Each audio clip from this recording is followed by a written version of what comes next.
Joining us now was Hogan Gidley, Senior Advisor and Communications Executive, now Chief Executive at Trump Pence 2020. Hogan, good to have you with us.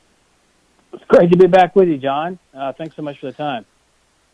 Hogan, let's get to your new role with the campaign. You were very effective at the White House. So just on a personal level, what motivated you to leave the White House and join the campaign?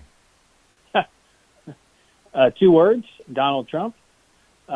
We had spoken about this for a while, and the president was really excited about the opportunity. He wanted me to be out here fighting for him every day. And as you know, there are a lot of constraints with messaging in the White House. You can't actually go after an opponent. You can't, directly talk about the campaign. There's all types of legal pitfalls and snares you have to worry about there. So it's a good fit. It's somewhere that the president wanted me to be. And, we always say, you serve at the pleasure of the president at the White House, and you do the same thing at the campaign. He wanted me over here, so I'm over here. And, look, I'm so blessed beyond measure to have worked inside of a White House. It was just the most wonderful thing ever. But as we pivot toward a campaign season, you're playing these clips, you're monitoring this race, you talk about every day.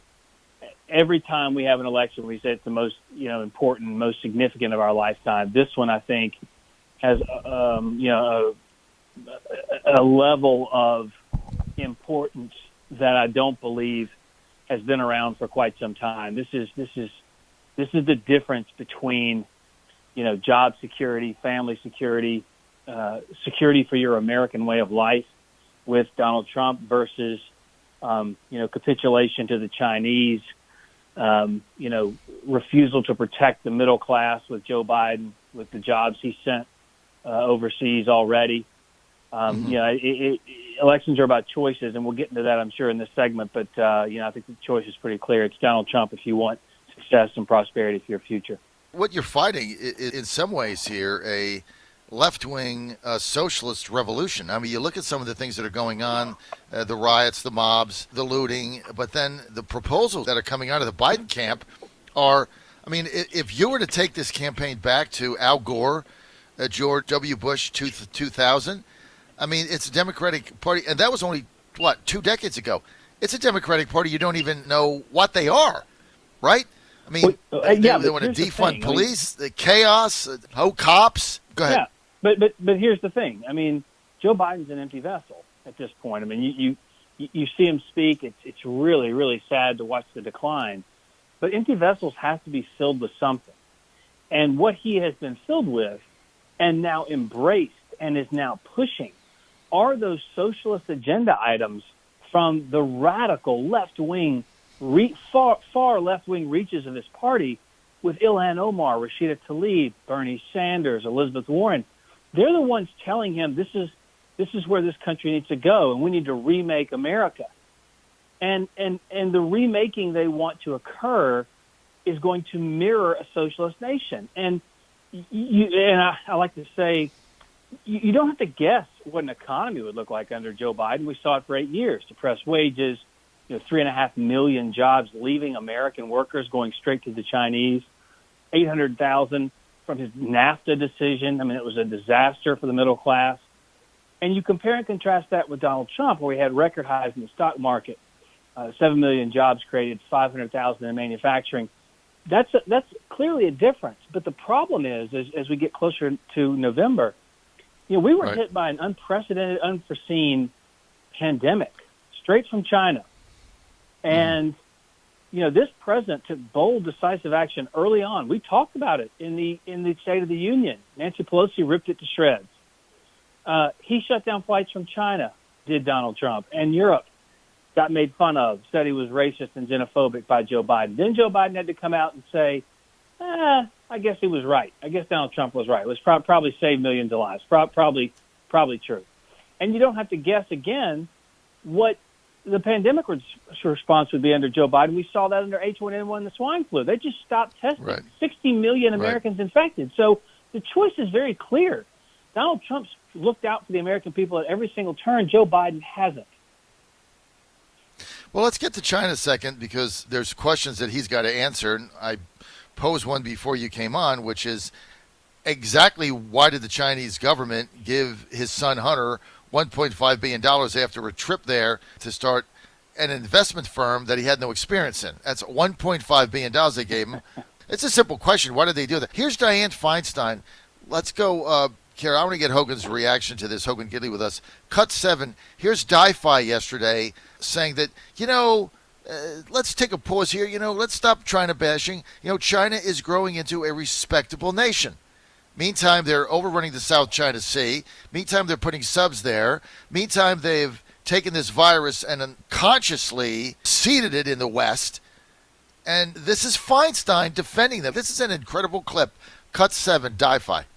In the words of my predecessor speaking, we hold China as a potential trading partner, as a country that has pulled tens of millions of people out of poverty in a short period of time, and as a country growing into a respectable nation among other nations.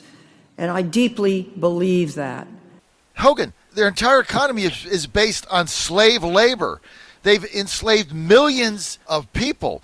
They have labor camps filled with Muslims. They have a social score. If you say the wrong thing 2 times, you can't get a home or a car, or your kid can't go to school, and you can't shop at certain stores. I could go on and on and on and on. And you got Dianne Feinstein saying they're a respectable nation. Yeah, not to mention the fact that she mentioned that China is a good trade partner. Well, partnerships work, 2 ways. You got to be, you got to give and take. China's just taken from us for the better part of 30 years, and it's because of people like Joe Biden that it was okay, and it was allowed to happen. That, I think, is just so egregious on so many levels. We know what China did with this virus, and it has crippled the globe's economy, not to mention what it's done here in America with tens of millions of people out of work because of it. And they covered it up, and the WHO helped with that. And so Donald Trump says, I'm not going to fund the WHO with hundreds of millions of dollars. It covers up for China's malfeasance. Joe Biden says, well, I'm going to refund that money to the WHO. So he's going to defund police and refund the WHO as long as we're keeping score at home with everybody. So the willful ignorance of China's behavior here is very problematic, I think, for the entire left, and most definitely Joe Biden, who has placated to the Chinese time and time again. And I often make the joke, I think the only job that Joe Biden, the only American job Joe Biden has ever fought for is for Hunter, but that doesn't necessarily count because that was for a Chinese company. Even still, it's all about China, Yesterday, we got the news that the economy shrunk by 30-some-odd percent, 33% GNP. Of course it shrunk because we had a lockdown, and when people are staying home, you can't produce anything. So obviously it's going to shrink like everybody else did, the UK included. Of course, the Biden camp came out, blasted that, and said it was Trump's fault. But they have not said a single thing that they would have done differently. At what point does Joe Biden have to explain what he would have done? Because so far we haven't heard any of that. Well, he tried to make some points the other day, and there was a great Wall Street Journal op-ed, I think by Karl Rove, will point out everything Joe Biden just said, this administration had already done. Joe Biden said we need a military person in charge of it. We have that. The difference is Joe Biden, when they were faced with H1N1, he just said, I'm not going to test anymore because, quote, unquote, we don't want to waste the resources. So we know it's here in America, 60 million people infected, but we're not going to test to know who has it. Can you imagine what would happen if Donald Trump walked out and said, hey, guess what? I'm just going to stop testing today? Mm-hmm. My goodness, the press would go ballistic. Mm-hmm. But it's more than just misunderstanding things like China's role in the virus and actually working to defend the nation against something that's unforeseen and unprecedented like this. You mentioned it at the top. You also don't have to guess what our city streets would look like under Joe Biden because we've seen it for 8 weeks. This man has refused to comment at all about what has gone on when people were rioting and looting and burning churches and burning buildings and beating innocent Americans within an inch of their life. And when he finally did pop out of the hidey hole, he said, "You think it's a good idea to redirect funding?" He said, "Yeah, sure. Absolutely." So he wants to defund the police. And the media twisted themselves in a knot trying to say, no, he said redirect. He didn't say defund. Okay, John, for you and me and everyone listening right now, if you don't think redirect is the same thing as defund, then I'm going to redirect money out of your next paycheck and put it in my bank account. Is that okay? That's right. Defunding. That's cutting your salary. That is insanity. And for the press to try and pretend as though those are completely different. Joe Biden cut hundreds of millions of dollars from the police budget when he was the vice president. So again, most campaigns, as you know, are in the abstract.